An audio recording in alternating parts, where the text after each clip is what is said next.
Well, welcome to Rokani Media Football. It's the match build up, all match day live. Leicester versus Arsenal at the King Power Stadium. It's not only the Premier League game that is really taking place at this juncture, there are very many others that are really taking place right about now. And Arsenal is going to be playing at the same time with teams like Aston Villa is taking on Everton. There is Leicester City versus Arsenal, West Ham versus Nottingham, Leeds, Southampton, and those are going to be the four games that are going to be played today at the same time. Then later, Bournemouth is entertaining City at their stadium.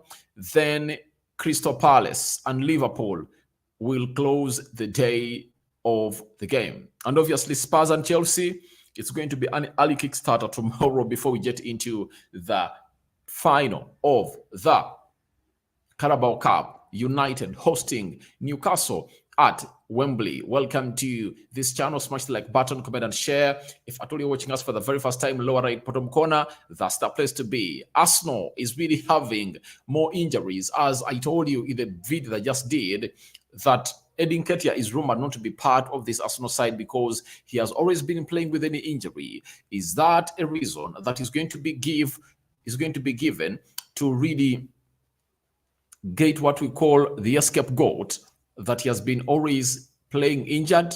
That's it. But I think the moment you are past fit to play, that means we are going to go ahead and really accountable for every reason that you come on the field of play and either give us the best or don't give us the best as far as this game of football is concerned. But Arsenal's gonna hate to name this starting 11 as you see it here onto this channel. This is what Mikel Arteta has really gone in for, and it looks like he was watching me live as I did my match preview, as I called for the benching of another player. Though I called for benching two more, he has gone ahead to bench one more, and it's because of injury. It's not because he wanted to bench that player, because it looked like he was so much into him and this player was causing more mayhem at Arsenal, though he had no option. And look at Arsenal, they're starting 11.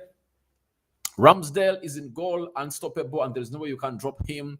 Ben White again retaining his right back position after being duped against Manchester City, where Tomiyasu really did a very big hauler that resulted into Arsenal conceding the first goal, and then Ben White came in through, put in an assist almost, and many more into the 18 box area of the opponent of Aston Villa, but Nketiah couldn't capitalize onto them to put them at the back of the net. So he's coming in through to play as a right back. I like that because it's always good to reward a player who is really consistent, and Ben White has really shown me that he has really gone ahead to balance his game in the offensive and defensive side of the pitch. Zinchenko, left back for Arsenal, KNT, and it looks like he is really being suffocated by this Ukrainian international who Arsenal bought from Man City at close to £34 million in the summer. KNT looks like he is trying to fight to retain back his position, but it won't be easy because of the experience of this kind of player called Zinchenko. Then Gabriel Magalhaes and William Saliba in the central defense, they coming through to play there very well. And their huge job is to see to it that this side of Leicester City doesn't put goals past them, because the recent games, Arsenal have been conceding very many goals. Then Jorginho comes in for Thomas Partey. The good news is that Thomas Partey has made it to the bench of Arsenal. This is what Arteta had to learn from all what he did in the game of Everton. Hurrying him back costed him to miss out the game of Manchester City. And I think if the game is well in hands of Arsenal, no reason for Partey to come on. It's better you let him on the field you let him be on the bench, then you prepare for his return in the next fixture, because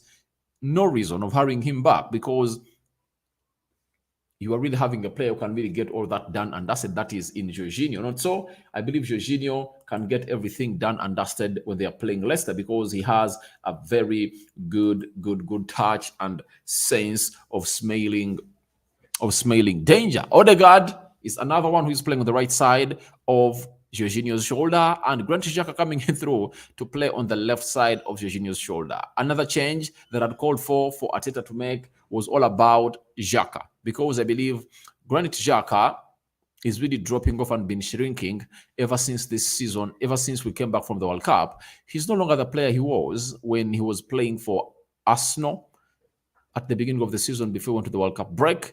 And I wanted to see Fabio Vieira really start, or Thomas Partey start alongside Jorginho and Odegaard. Now, Saka, right forward, Trossard starts, and obviously Martinelli has been played through the middle, a position that he had long without playing, but before Mikel Arteta turned him into a left forward or a left attacking midfielder, it's a position he really played very, very many times and really scored some good goals for Arsenal. Now, he's playing into that position because Edin Nketiah has found himself injured and has been playing with a knock in his knee for the previous 2 games, and has been dropped, and he is on the bench, by the way. But him being on the bench tries to wash out that rumor that he has been having a knock, because no reason of him being benched, if at all, no reason of him being benched if at all he's fit.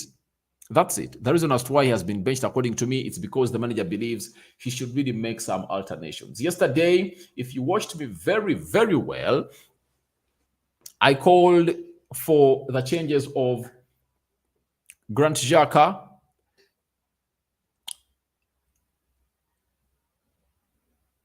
Edin Nketiah, and Gabriel Magalhaes. I believe time has come. It's time for these changes to be done. It's time for these changes to be put in action by the manager of Arsenal, because it does no harm. Every time he goes ahead to do those changes, as we call them for, Arsenal looks a much more better player, a much more better team. So I think it has no reasons.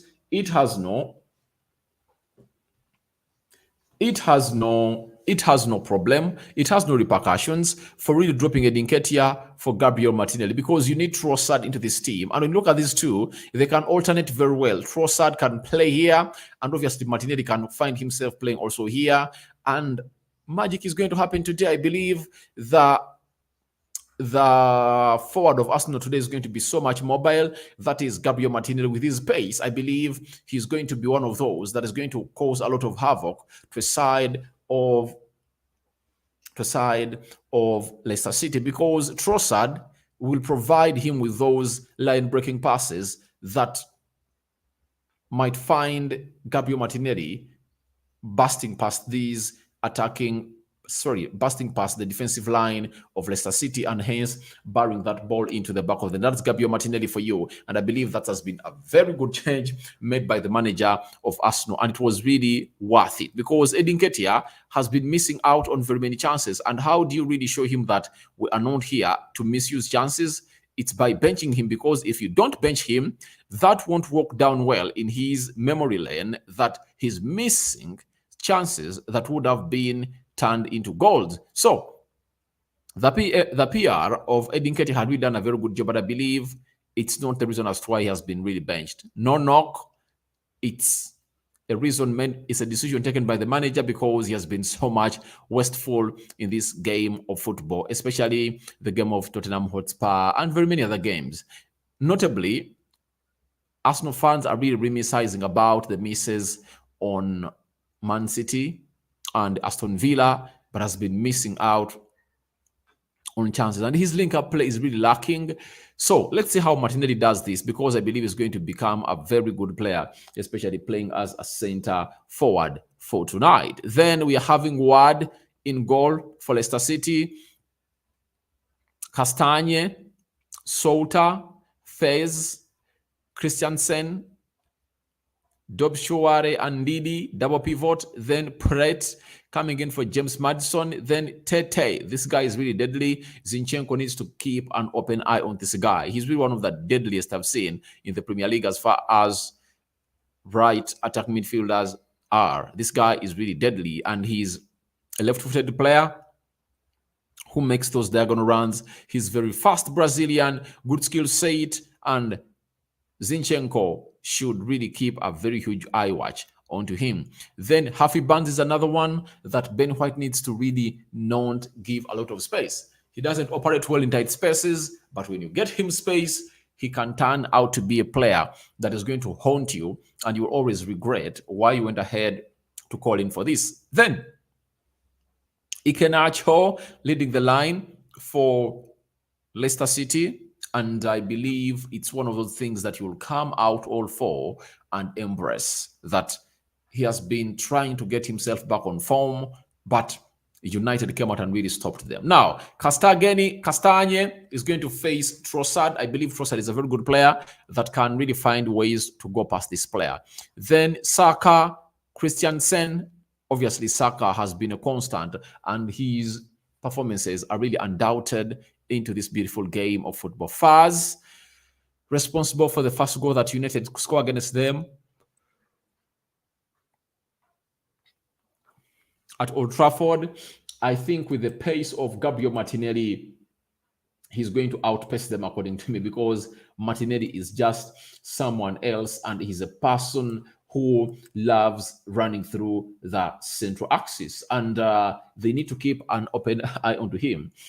If they don't, it's really going to be left for Martinelli to settle it with the goalkeeper one, because Martinelli is really deadly, as you know. So when you look at the bench, this is how the benches are.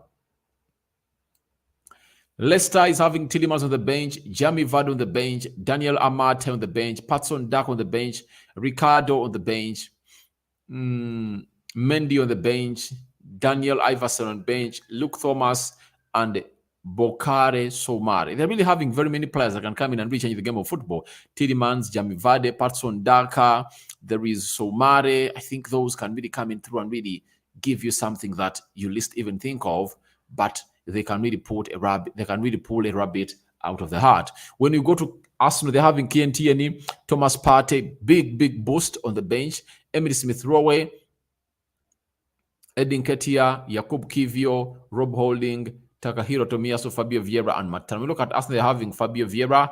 He can come off the bench and have a game of football. Edin Ketia, that's it. Emily Smith-Rowe is another one with Thomas Partey. But all these four, the main piece in the jigsaw to come off the bench to fill it up is Thomas Partey. Because if you're really wanting a goal, you can take off Jacques and bring on Thomas Partey and really let Jorginho play into the single pivot. Then you let him pass the ball through those pockets of spaces that really finds. And then Partey plays a more advanced role at Arsenal because he's better at that, even as though he can do what we call the central defensive midfield job and partnership for side called Arsenal. So that is how Arsenal is standing. Leicester City in the game of football. But what is the meaning of this beautiful game of football? Arsenal are really having a very good spell. And I believe they are 2 points ahead of Man City. They win today, Arsenal will find themselves in a position that they're really untouchable. They'll go 5 points clear ahead of City. Though City is playing later, the day-to-day, but that will pile more pressure onto City to come out and really do the needful. This is the table, and that's how the table is looking. You look at Arsenal. When they played their game today, they would have leveled with City. Number of games played, 24 games. Then 23 for Arsenal would have turned into 24. If at all they win, they'll be at 57 points, 5 clear ahead of City and 8 clear ahead of Manchester United. And if at all City goes ahead to win later today against Bournemouth, they'll be 55 points and narrowing that gap again. When you look at Leicester City, they are really placed 14th as you see them here. And they are how many points from the relegation zone? They are 4 points ahead of West Ham. And West Ham is playing Everton today. So we're just waiting to see what is going to happen today. But Leicester is going to put out a very huge fight today. I'm anticipating it. But I think Arsenal have every weapon to overcome all what is going to be thrown to them by the Leicester City side. The last time Arsenal played here, It was an Emily Smith throwaway goal, and who else scored? Because they won by 2 goals to 0. That's it. So I thank everyone who is watching in, and guys, feel free to go into the comment section and tell me your thoughts about this beautiful game of football as far as Arsenal and Leicester City are really concerned. But Arsenal should be so much vigilant onto onto that front line of Hikinacho. Hikinacho is really one of those that are really great into this beautiful game of football, and they don't easily give up. They just come up and really try to trouble your defense. With how the Arsenal team has been conceding goals, you worry a little bit on how they're really going to combat that front three that is really so much swift. They are lightning quick and they're electric. That is Happy Bands, Tete, and Ikinacho, and they are all good on the ball. So they need to keep a very huge eye onto those people, because those players aren't an easy nut to crack. I confirm to you, those players aren't an easy nut to crack. They need to find themselves in positions of stopping them. Reason being, that is where they really see themselves getting a spark. I support Manchester United. On Saturday, it was on Sunday, when you're playing Leicester City, we had some good 5 minutes at the starting of the pitch. At the start of the game, we had some 5 good minutes. Then later, what happened? We lost it, and Leicester capitalized from the 7th minute to the 30th minute, meaning that for the next 17 minutes, Leicester were really topping and edging the beautiful game of football between United and Leicester. In those 30 minutes or 70 minutes of dominancy, they created close to 3 chances, and David De Gea had to pull out 3 worldies to stop us from really conceding those goals. So Ramsdale needs to be on his best. If at all, at any time, these forwards of Leicester go past the back line of Arsenal, then it will be called for Ramsdale to come in through and do the needful and really help out his club, because he will be the only person left to really save the club of Arsenal at that particular moment, because Arsenal has been conceding the first goal in very many games. Against Manchester City in the FA Cup, they conceded first. Against Everton, they conceded first. Against against Brentford, they conceded first. Against Man City, they conceded first. Against Aston Villa, they concede twice. They concede fast. And what is worrying, in most of these games, Arsenal have gone ahead to really level, but after leveling up, for the game of Brentford, Arsenal scored fast and Brentford leveled. That's it. I'm sorry about that. But when you look at the game of Aston Villa and the game of Manchester City, Arsenal levels, and after leveling, guess what happens? They concede again. So we want to get back the watertightness of that defense of Arsenal, according to me. Arsenal needs to really be watertight until this fixture to come up and really cause a lot of havoc to Leicester City, because I know the game is theirs to win. The game is theirs to win, as this is one of the fields they've come in through and they're really going to hate to play very, very well. And now, talking about the defenders of Arsenal, we need them to be having the following form like they used to have, because most of these stats you're going to say about William Saliba that are really so much positive and really supporting him have really been gathered before we went to the World Cup. But ever since we returned from the World Cup, Saliba has been a little bit shaky and his defense has been really not all that okay. Now, we've been told that Saliba in the Premier League so far, highest possession won in defensive third in the entire league, and third and fourth for forward passes and passes completed in the Premier League. Now, possession won in the final third, he's the first guy. Possession won in mid third, that is his 79th, his 7th. He has won 79 and his 7th. Passes completed, his 4th with 1,379 passes completed. Forward passes, his 3rd with 569 passes. Touches, 1,709 touches, and his 7th. So it shows you how these ranking factors are really bringing him up to you to really let you know that this guy is a force that everyone should reckon with here onto our channel. That is the Rokani Media Football. And your predictions are welcome in the comment section below. Tell me your thoughts about this beautiful game of football. Who do you think is really winning? Who do you think is drawing?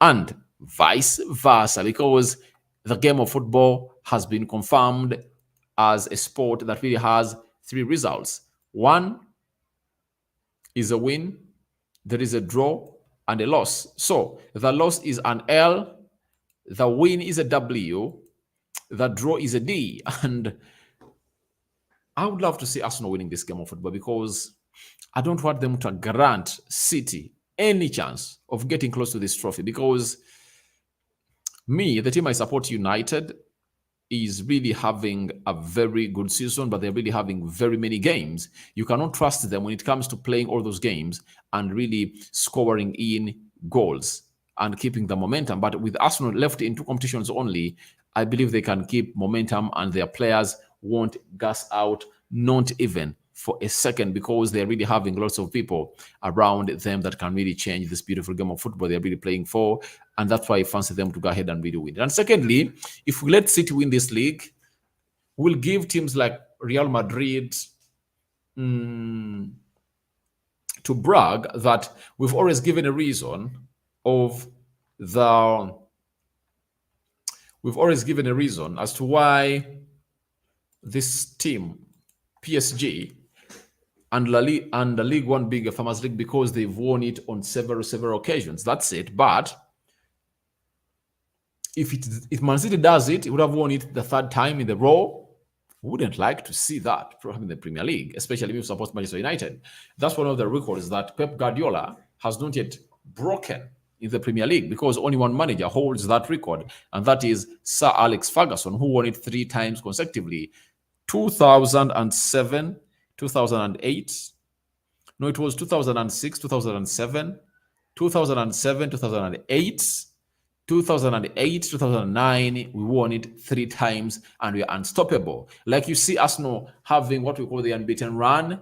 Obviously, United went ahead to win 3 Premier League trophies for 3 consecutive seasons. And if Manchester City does it this time around, they would have gone ahead to break that record of the manager of Manchester United, known as Sir Alex Chapman Ferguson, who did the job of the beautiful game of football. And obviously, it's really something great for the team of Arsenal. And Fabio Vieira, I like the player. I fancy the player.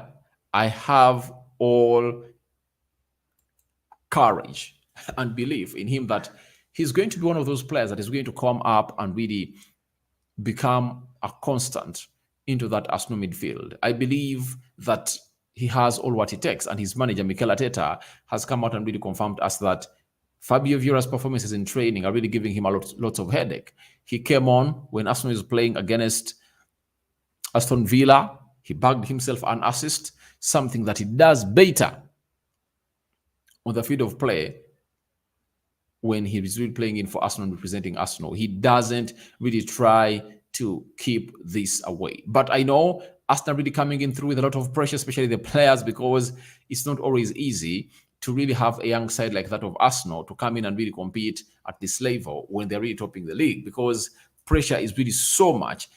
Pressure that is being piled onto the Arsenal side is really out of this world, and you won't even believe that these players are really having it and conceiving it. But I think they won't succumb to it, because players like Zinchenko, Jorginho, Xhaka are really having vast experience to come on and really guide them through this very trying period, because it's a trying period, guys. The trying period because Arsenal had a chance to extend that lead to 8 by beating Manchester City.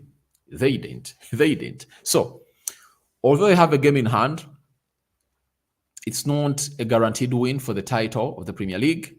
Though to me, I fancy them on any day to take the league ahead of City and Manchester United. I've seen Arsenal fans telling me that Rokani, United will come and show up. They will come in and do the need for and really stop us. I told them, you guys, you are dreaming. You are dreaming. Arsenal is going to come out through and really take its trophy and take it home. That's it, because they have all what it takes to take the trophy home. Partey is returning, very huge boost. For Gabriel Jesus, it's another one that you need to go ahead and really pray to God that it happened and Arsenal never lost their top slot on the table and is returning at a particular period of time when they are really having a very good decision, when they're really having a very good side, and they are still topping the table. That's it. He has coming through at a very good time for Arsenal. And his energy is going to see them go on another long run without losing any game, according to how things are really happening. Newcastle was supposed to be playing Brighton and Hove Albion. The game was really postponed because tomorrow it's what we call the Carabao Cup finale. It's United versus Newcastle. For United, we are supposed to be playing Brentford, and that game has been postponed because of the upcoming finale of the Carabao Cup, where United is going to take on a side called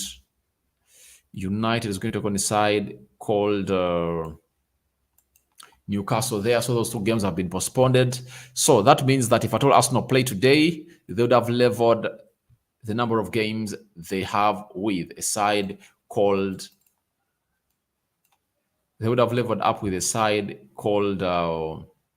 Manchester United number of games, and they will be 8 points ahead of United if Arsenal happens to win this beautiful game of football today. Now, Zinchenko will wear the captain armband for Arsenal today as a mark of respect and love on the first anniversary of the conflict in Ukraine. So that's been confirmed by Arsenal that Zinchenko is going to be the captain of Arsenal today on the field of play, because they are trying to honor what we call the start. Today, that's when the war between Ukraine and Russia started. So they're really trying to mark it and celebrate it with Zinchenko holding that captain armband. And I think it's going to fire him up to fire Arsenal back to what they were at, like firing cylinders like no other, because that is really a very huge drive for Zinchenko. Having scored against Aston Villa, I think this is another one that is going to see him come out and really do the needful to put his body in the line again to support the nationals of Ukraine suffering down in his country because of the attacks coming in from Russia. Then James Maddison is out, and obviously Brandon Rodgers revealed ahead of the City Premier League match against league leaders, that is Arsenal, that Maddison misses the clash due to illness. He's really having an injury in his knee. And why are teams really going in for Maddison? Because the way injuries are really catching up on him is really mad. He returned, and I think he played just 2 games, and he went back. He played 3 against Aston Villa, which is the team I mean, Tottenham Hotspur and Manchester United. Then he really went back. So he's like Anton Martial. But I think Anton Martial has really returned and played some good 6-7 games or 8 in a row. But for him, he has not played 8 games in a row for that Leicester City side. That is James Maddison for you. And he's a player that is really talented. I like the talent of James Maddison. He's really great. I love him. But injuries are really catching up on him. Like, he's a 36-year-old player. And he was not an injury-prone player. I don't know what really brought this. But teams like Newcastle, Man City are really looking up for him. But they need to think twice, because I see no reason as to why I should sign an injury-prone player, because I'll be exposing him to really finding himself attacked by the fans because of not being available on several occasions. But it's a big miss for Leicester City. But when Leicester is playing such teams that are really on top of the league, I don't see Maddison thrive, because on Sunday they played a team I support known as Manchester United. He never thrived for any second, according to me. So I believe it's really going to be a far much more better game for Arsenal with James Maddison out. So until Tielemans on the bench, I believe they're not having very many players who come in through and really haunt Arsenal at all. But Tite is another one to keep an eye on. Harvey Barnes, another one to really watch. And lastly, Iki Nacho, the center forward of Leicester City, is another one that you have to go all out and really talk about as a very good player. Thank you guys for watching in through. Rokan David remains my name, and obviously it's what we call the match build-up. Match the live. When the game is done, we are returning with the match reaction here onto this channel. And thank you guys for watching in through. I cover you all in the precious blood of Jesus Christ. I sign out for now. See you later. But my prediction is Arsenal 2, Leicester 0. If Leicester manages to score, I think it will end 3-1 in favor of Arsenal. I'm out.